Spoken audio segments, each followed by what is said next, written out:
to the 7th of the Stalin's Russia video lessons. Today is the first of the analysis or the paragraphs of the leadership struggle. If you recall, in the last 2 lessons we've looked at what governs the rules of the leadership struggle and the broad narrative. Today we're looking at the smaller reasons, the reasons which are less common and are actually less important. And the reason we're doing this is quite similar to the Germany question about why did Hitler come to power, which is relatively straightforward. And the way the exam board therefore try and add a bit of difficulty and distinction between A's and B's, A stars and A's, is they tend to like to ask more smaller or less obvious factors in the stem of the question. So how far do you agree that Lenin is responsible for Stalin's rise to power? Something which a student can't just do the standard 3 paragraphs for. So while I strongly advise, unless you really understand this, you avoid doing these, you may be forced to do these from the question. So you need to make sure you're prepared. So these smaller factors often overlap, and actually there may be another factor which combines them. So you might say communist history, which is the first of those 2 bullet points, for example. Or you can combine Lenin's role and Bolshevik ideology, or Lenin and the party, or terror, civil war and terror, civil war and Lenin, Russian people and terror, and so on. And so what generally these 6 bullet points, or these 6 smaller factors, which arguably contribute to Stalin in a structural way, and we'll talk about what that means in a second, you can mix and match to pretty much work into any sort of thing they give you. Now, these are smaller factors, not because they are necessarily unimportant, but they are less of a direct cause compared to, say, Stalin's ownership of the various positions in the party or the failures of Trotsky, etc. These are more indirect and more long-term. And a good way to think of these, therefore, is structural factors. What this means is these things end up affecting the environment, affecting the other factors in a way that benefits Stalin. So classic example is the Civil War creates a party which is more centralized, bureaucratic and hierarchical. Now that was never deliberately the case, but it happens as a result. That causes that centralization, which in turn helps Stalin. That was not a deliberate thing, but it structurally helps Stalin. So whenever you do this, a key phrase for your analysis is structural or structurally or indirect. You want to basically explain how the battlefield of the leadership struggle in 1924 has been warped or changed or created in the way that it is, in part as a result of that. And the way that it's been warped gives a disproportionate benefit or advantage to Stalin, or at least a disadvantage to his opponents. So, without further ado, we're just going to go through the various factors. Hopefully, none of these should be, the evidence of these or the thinking behind this shouldn't be new, because we've covered all of this pretty much before in previous lessons. Argue the exception of terror, although we still have mentioned it. So what we're focusing on here is, why does this help them, as opposed to what is this thing? And if you're not sure what these things are, I would advise going back to lessons 1 to 3, where we cover almost all of these in some way. So, the first argument is Lenin is responsible, and of all of them, this is the most common. The debate around Lenin is actually sometimes more toxic and more divisive than that around Stalin. It's pretty hard, although not impossible, to argue that Stalin is bad or good. It is very clear, even if you think he's a positive force, he is a very bad man, selfish man, who indirectly, by his megalomania, probably helps defeat the Nazis. That's probably the most generous reading we're going to have. With Lenin, there's a lot more up for grabs. Some people argue that Lenin was a good man, particularly those on the left, and he had and what he did was quite good, and it was warped by Stalin. This therefore shows that communism can work with the right people. Some argue, however, that communism is inherently bad, and that can be seen by how bad Lenin was as well as Stalin. So, what's the story here? Clearly, as we have seen in the last will and testament, Lenin does not want Stalin to be in power. So we can't argue that Lenin deliberately put Stalin in power. However, we can argue there is more complexity, and that Lenin, in his very existence, helps Stalin. He helps him directly, less important, and he helps him indirectly. If you want to defend Lenin and say actually Lenin is not responsible, we can point to Lenin's various attempts to destroy or thwart Stalin's position. For example, the Latvian Testament, the Georgian affair, and so on. We can blame other factors. It's not Lenin, it's the weakness of opposition. It's not Lenin, it's Stalin's political skill. We can blame Trotsky and Zinoviev.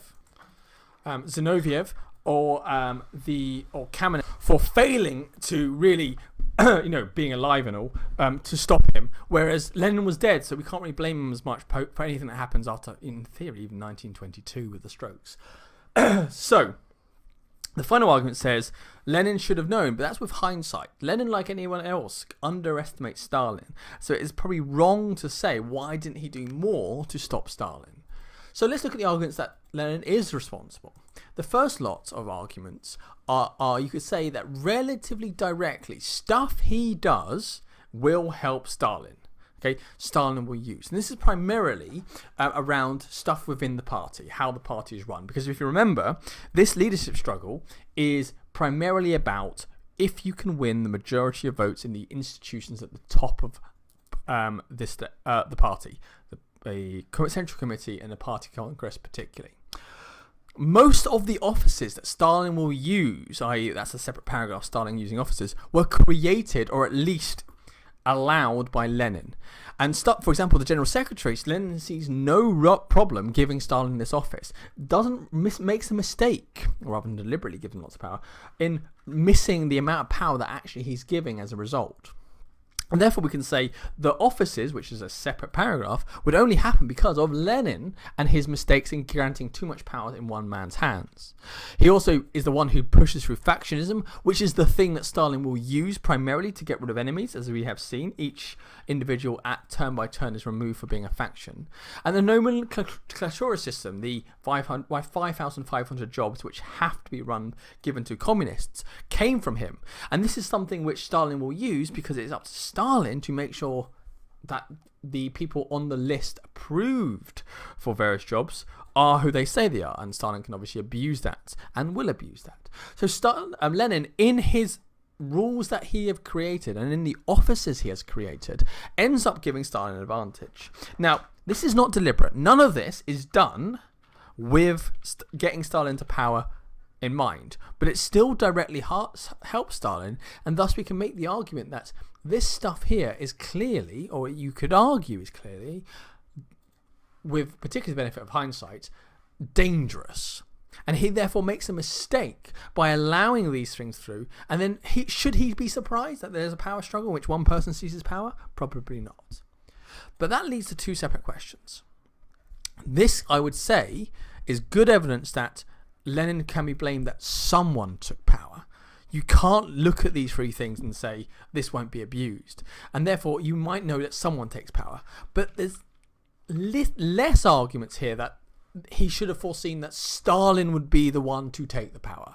So almost we can split the baby and say perhaps Lenin's direct role aids the event, creates the power struggle and means that someone will come out on top, but doesn't necessarily disproportionately aid Stalin in a way that would be obvious to Lenin in 1921. So although he has made a flawed system, it is not one that could have foreseeably helped Stalin. I would say only start playing these ideas, because now I'm deconstructing the very nature of the question, if you are comfortable and confident. In addition, how he rules sets a more indirect set of norms, that is like assumptions, what is right and wrong, sets a much more unconscious set of rules and actions, which will be used by Stalin to help. Now, obviously, again, none of this is deliberately to help Stalin. If you remember, Lenin disliked Stalin, but by acting the way he did, it makes Stalin jobs easier. So, for example, with Lenin going against the egalitarian, everyone works together ideal, and instead becoming the de facto, that means in reality, head of state, and also making sure that's always a party individual, it really adds this normal idea, this normalization that the party should be the ultimate dominant institution. The party should dominate the state. And once you've got that, whoever wins a party dispute, i.e. a vote in a party congress, will then have control over the state. And this makes the weird power struggle of the Communist Party the way it is. If you think about Nazi Germany, because there's no relationship, there's no assumed party dominance of the state, just because you win a position in the party will not give you power over the Junkers, for example.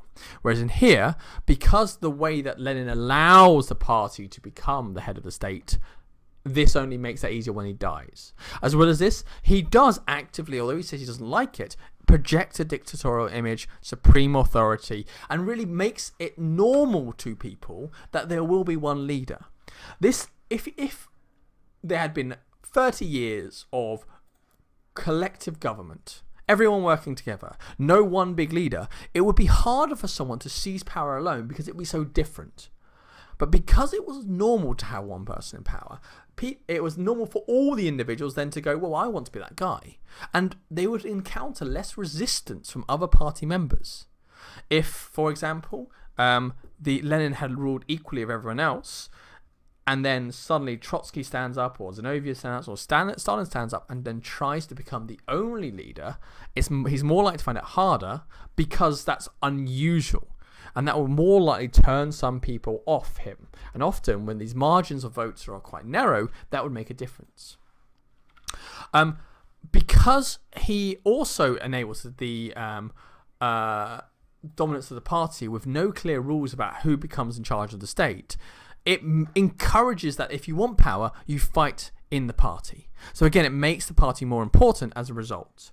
As well as this, you can argue his attempt to use the last will and testament to force collectivism is rather naive. You are going to attack everyone and trust them then to release that information in order to limit all their own power is a very naive position. You can counter that by saying, well, what else was he to do in 1923, heavily ill with his stroke? And we can also say he vastly underestimates Stalin and gives Stalin numerous positions which Stalin will use to support himself. And this is actually a major point, such as the Commissar for Nationalities, the General Secretary, and so on. Most of the offices that he has are given with either directly Lenin's support or Lenin's blessing or acceptance, and doesn't really see through Stalin until 1922, late 1922, where he's not in a health position to do anything as a result. So it's his underestimation, much like Trotsky and much like the other leading Bolsheviks, which enables Stalin to sort of sneak in there and gather power and gather a base of power. As well as this, all the other things we're going to look at, the structure, ideology, terror, civil war, and so on, arguably are a result of Lenin himself. And Lenin himself coming up with these ideas which then help. So we can argue that everything we're about to talk about can come back to Lenin. And some people like, in a Lenin paragraph, to do this in an analytical point 1, and then one or a combination of everything else that's going to happen in analytical point 2. So the summary of Lenin is this. Lenin is not directly responsible in terms of he deliberately puts Stalin in power. But stuff that he does, which should have been foreseeable, will directly lead to a power struggle, certainly, which then Stalin will have the advantage of. And will also mean that this power struggle is more likely to happen, and Stalin has a disproportionate advantage. So with Lenin, it is the unconscious and accidental, but perhaps foreseeable actions that help Stalin.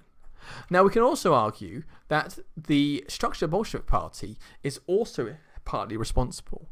By having a clear dominance over the state, it means that there's no formal system for picking who's in power. If you have a prime minister, deputy prime minister, you have it written in rules. If you have the deputy prime minister dead, cabinet secretaries. Whereas, because the party is in charge, they pick the leadership, but there's no way in the party, because technically they're egalitarian, to choose a leader. It means that there's a void of rules, a void of authority. And in the void of rules, it's up for grabs. If it's not clear who is going to be the leader, then everyone can be leader. And you can argue that this creates the power struggle. Without a power struggle, if Lenin had just gone, Trotsky, you're in charge, that would have been not great, but it would have at least reduced the power struggle and mean that Stalin himself would be less likely to come into power. We can also say that the traditional focus on let's be collective, that actually means that a power struggle is more likely, because collectivism in reality is quite a naive thing to assume, considering, guys, Lenin himself did not rely on collectivism. in reality, it's quite naive to rely on collectivism in the future. You're just trusting that these very ambitious, very powerful individuals will carry on just accepting equality. So we can argue, therefore, that actually there is a deep flaw in this process, a deep flaw in this program, because of its very reliance on collectivism. The fact that this party is divided into regions, into cells, into different groups, which then vote the next group up, makes it easier to form power bases. If the vote was national, it'd be harder to control things. But because you have the Moscow party within the local parties in Moscow, all controlled by the Moscow party boss, it is then easy for Kamenev to make sure he has a base of support. And then it's easy for Zinoviev, etc., to have base of support. And that makes it easy to form power bases by having a very strict hierarchical structure where the regional level bosses have a lot of patronage, that is rewards and punishments and protections to give. It makes that easier. As well as this, the misdesigned nature of the secretariat, the amount of power given to the secretariat and the amount of power that gives them for patronage is unforgivably strong, and we'll look at that in more detail in the future lesson about how that rolls. But for now, we can say that the stuff that Stalin takes advantage of is probably a mistake, and that we can say is a problem with the structure of the Bolshevik Party. The democratic centralism and particularly fascism associated with this means that there is no debate in the local parties, and the debate is focused in the very top. It is easier to have a patronage-based system when there's only 2,500 guys you need to worry about. When it's a nation of several million people across tens of thousands of miles, you have to do a more democratic and more free speech and more debate orientated. But because democratic centralism is a core idea, it's all about what is the vote in the party congress and central committee, and then the local parties have to follow that. And therefore that means that it's easier for someone like Stalin, who's good at backroom personal deals but bad at big speeches to inspire people.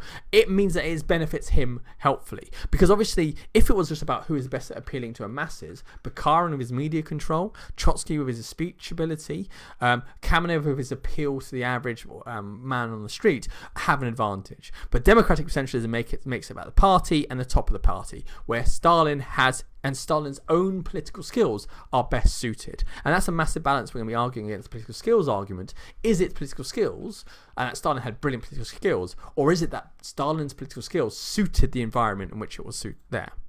And we can also say that the number of the fact that the only way to get a job in the state is being a member of the party means that many people join the party not because they believe in communism, but because they believe in their own financial self-interest. And therefore it encourages a bunch of people to join the party and get promoted, despite being poorly educated, not caring about ideology, but being very ambitious, to join the party and raise up the ranks. This is bad for everyone but Stalin, because those people are perfect to buy off. Trotsky inspires people. Stalin buys them off. As you have more people who are just in it for the quick buck and security, Stalin has a stronger hand and helps him. So we can argue the structure of the Bolshevik Party, although not directly causing it, means the battlefield of the leadership struggle has a disproportionate advantage for Stalin, but also that the fact that there is going to be a leadership struggle at all is more likely. Another argument is the ideology of Bolshevism itself means that someone like Stalin is going to come into power. Bolshevism, if you remember, broke from Menshevism based on the idea that we need discipline, centralization, control, and order from the top. This obviously then means the party is structured that way, but it also means it's legitimate to follow orders, which is something which is not necessarily obvious when you think about it, them being a communist party. And this means it's relatively easy to allow people to sort into camps, and it encourages acceptance of the leader. So you can argue it makes it people more accepting of when Stalin eventually comes to power. If the argument goes, if there had been Mensheviks, there would have been more resistance on an ideological level to the idea that one man would be in charge, and therefore Stalin would have found it harder. We can also say that the Bolsheviks, despite being the party of the workers and the peasants, have an elitist disdain. If you remember that the Bolsheviks believe that the masses are dormant and a bit stupid, but they can be made to work like puppet masters to do the right thing. When you have that mentality, workers and peasants, the average guys are well-meaning, they're good guys, but they're morons. As soon as you have that, you can pretty much justify to yourself, despite being a communist party, ignoring them, because you're almost acting in their paternalist best interest. So, This means that when you have a room full of people who are happy to ignore the workers, it means that the power struggle is far more likely to be about who is a party man, who is able to work the rooms, as opposed to who is the most ideologically pure or most appealing to the peasants. I.e., because the parties do not care about the peasants really, particularly don't care about their views, someone who is not very good at getting those peasants and those workers has been saved a lot of bother. And finally, we can say that because there is no agreement in the ideology, and because the ideology itself is quite vague, when you get to the details, they know capitalism is bad, they know the Tsar is bad, they know that communism needs to happen, but a lot of the how, why, and whens, think about NEP alone, are vague. That allows you to create splits ideologically. If you had a very clear ideology of which one person defines very clearly, think even Mein Kampf relatively to this shambles, which is the Bolshevik ideology, which changes any time, it means it's more likely to have splits, and with those splits, as we have seen, Stalin sneaks in by navigating them. Other arguments are about the Civil War and terror. The Civil War arguably at best catalyzes. It takes the existing ideology, existing nature of Lenin, existing structure of the Communist Party, and makes it more extreme and therefore more helpful for Stalin. It increases that existing party dominance. It increases that existing use of terror. It increasing the existing ideological disputes. It increasing the existing ambitious, self-serving people who come in. It increases Lenin's allowance of power. And it increases the removal of the socialists. By doing this, i.e. the last three factors are more powerful, more significant, and so on. And so what this is as a catalyzing force. It forces it to happen. And therefore, if you're ever going to argue civil war, it's best to combine it with one of the other three we've looked at. And what you argue is, yes, the civil war catalyzes, but fundamentally the core element of Lenin is there, and that's the most important thing. So with civil war, it is very much a catalyzing, this makes stuff happen, as opposed to this directly causes it. The Bolsheviks were already centralized. Lenin was already the way he was. The ideology was already vague. The civil war forces it in a certain direction. That direction, as we have seen, for all the reasons in the previous slides, helps him. Another argument which came up in one exam and was a veritable massacre in terms of UMS, I think largely if you could write your own name on the paper and mention something vague about Stalin, you got a mark, was terror. And this is the idea that terror helps Stalin come to power. And students struggled with this because in the story there's not much terror. Okay, yes, like people are expelled, but no one is put in prison, or at least not until 1930. Now, that's that noise on that first bullet point. So, we can argue, if we're going to say it's terror, and by the way, it's not terror, but if we're going to sustain some sort of argument, this is about the idea of what terror does to make the power struggle the way it is. So, terror takes the existing power struggle and makes it easier to centralize power. This is because once you have the checker, people who will arrest you and throw you in prison, it is easier to remove opponents once they've fallen out of favour, because they'll just arrest them. If you don't have a checker, they can still do what they want. If you don't have a checker keeping an eye on them and spying on individuals, spying on witnesses and so on, you won't have necessarily find it easier to then, once you've got rid of Zinoviev from the party, to destroy the power network. So you can say, once the big movements have happened, they are for keeps, because then they're the enemies and a checker is on them. They're arresting them, they are keeping an eye on them, they're threatening them to not do anything. We can also say that by having terror, the authority of the state is not based on popularity. Because you can rely on shooting people if they get out of line, you don't have to worry about what the average person thinks. And therefore, you don't have to rely on the state choosing someone that people like. Instead, it allows you to focus on other things.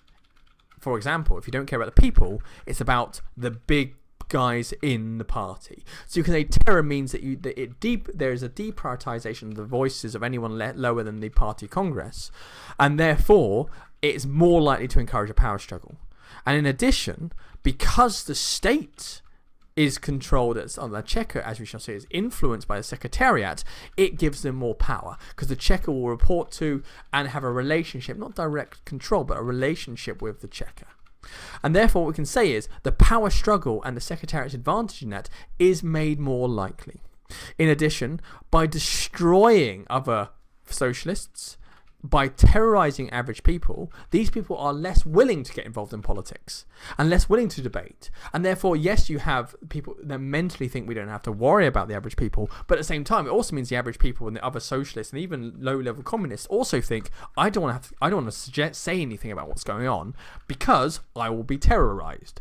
And so therefore, it further allows this culture of let's make a cabal decision, let's make an elite decision at the top rather than anyone else. And finally, we can say factionalism has its teeth. The actions of Party Congress have its teeth because of terror.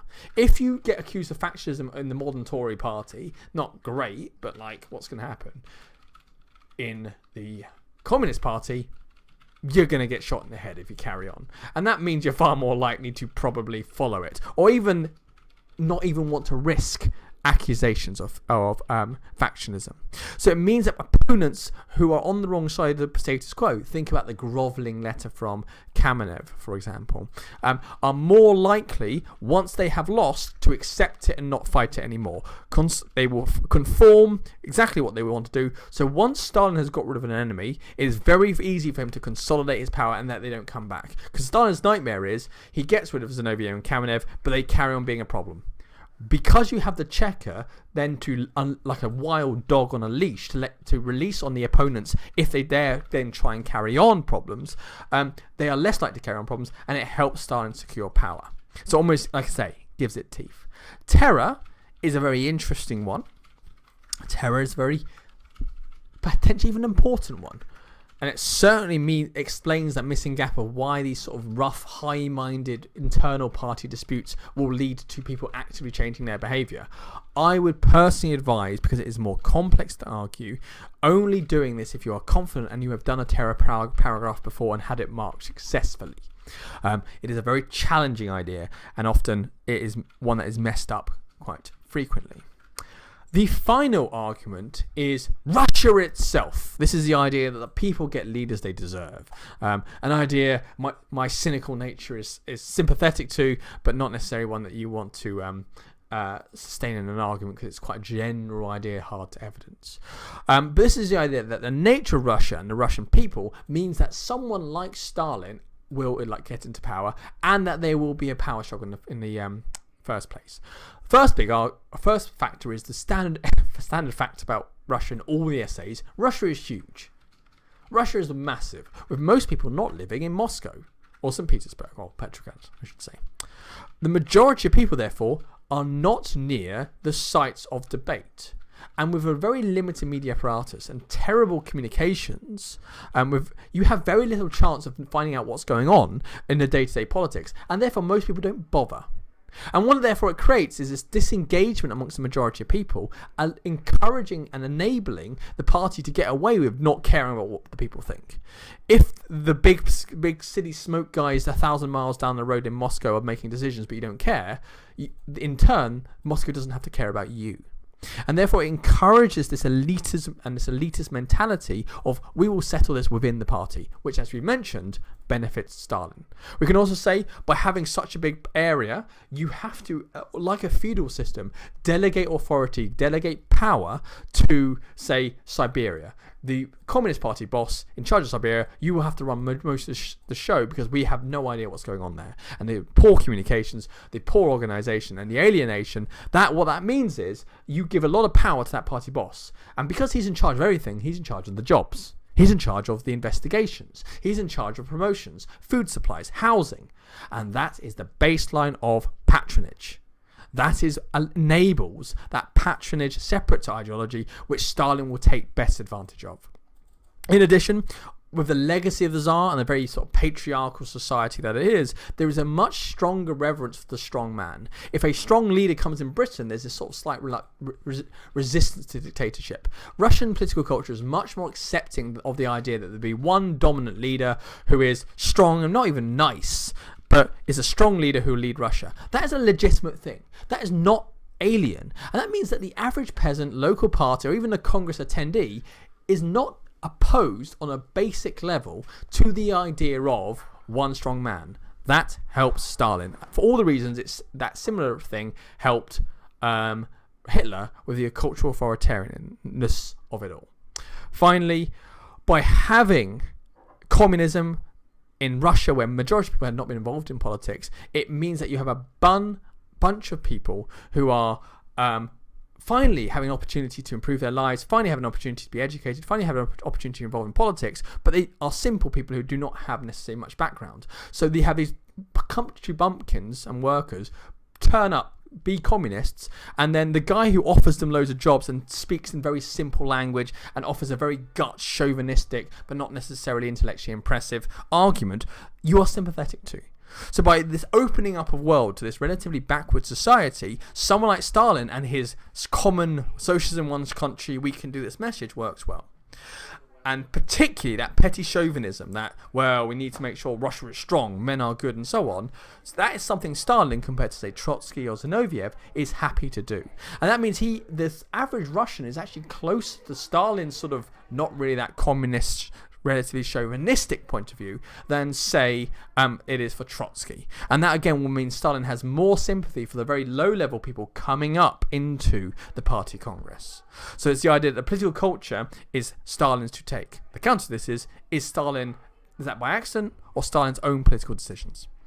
Until the next video, where we look at the first of the major factors which will come up in essays, I would strongly recommend only using these if you have to, and if you are going to use them, try and use them in combination. It allows you to cover more ground, and often most of these are not detailed enough to have a nuanced, sophisticated arguments on their own. Until then, I will see you in the next video.